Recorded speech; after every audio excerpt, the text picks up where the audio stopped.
Israel finds itself at war, the Jewish people in Israel look to remain focused on the high holy days. Well, today, Israel launched another round of attacks on Hezbollah targets in Beirut.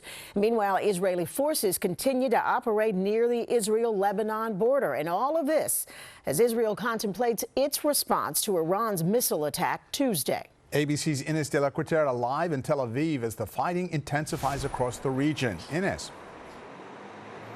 Hey guys, yeah, the fighting certainly intensifying in Lebanon. So an IDF strike today on central Beirut. That is the first time that's happened since 2006. So it is being viewed as an escalation. The IDF saying they were targeting Hezbollah's intelligence headquarters. And we understand, according to Lebanese officials, that at least 9 people were killed. We are also learning of IDF casualties in Lebanon. So 8 soldiers killed yesterday. Another soldier killed today in southern Lebanon. Another 20 soldiers injured, which is suggesting here again that the fighting is intensifying. I think when this expanded operation in Lebanon was first announced by the IDF just days ago, there was concern that this could drag on. The IDF had said this would be very limited, but there was skepticism that it would be limited, concerns that this could drag on, and the signs now do seem to be pointing to the fighting intensifying. Real concerns for civilians now. We know over 1 million Lebanese civilians have been displaced and close to 2,000 people have been killed in the last few weeks. Ines, we're still waiting to see how Israel will respond to Iran's attack. What are you hearing from your sources? Will there be a military response to that?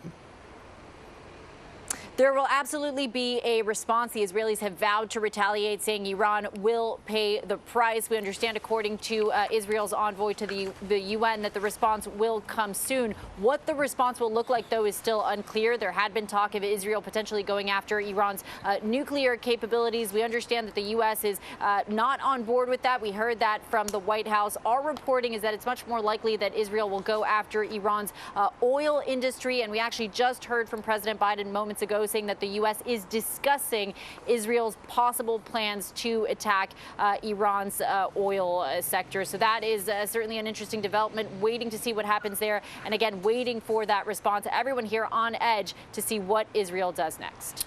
One last question for you, Ines. Of course, this is Rosh Hashanah, just the beginning of the Jewish high holidays.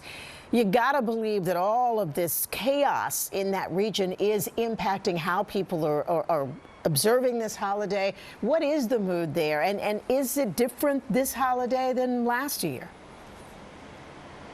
Yeah, it's a hugely significant time for the Jewish people. It is the Jewish New Year, the holiday of Rosh Hashanah. We were at a Rosh Hashanah dinner just last night, and there were families there gathering, trying to keep their spirits up, singing and praying. But it was a more subdued atmosphere. People are worried about what's to come. We have an Israeli colleague who was telling me that typically at this time of year, people greet each other with the phrase Shana Tova, saying Happy New Year, and that this time around, people are not saying that because they are so concerned about what's to come. So, yeah, a somber mood here on this Jewish New Year.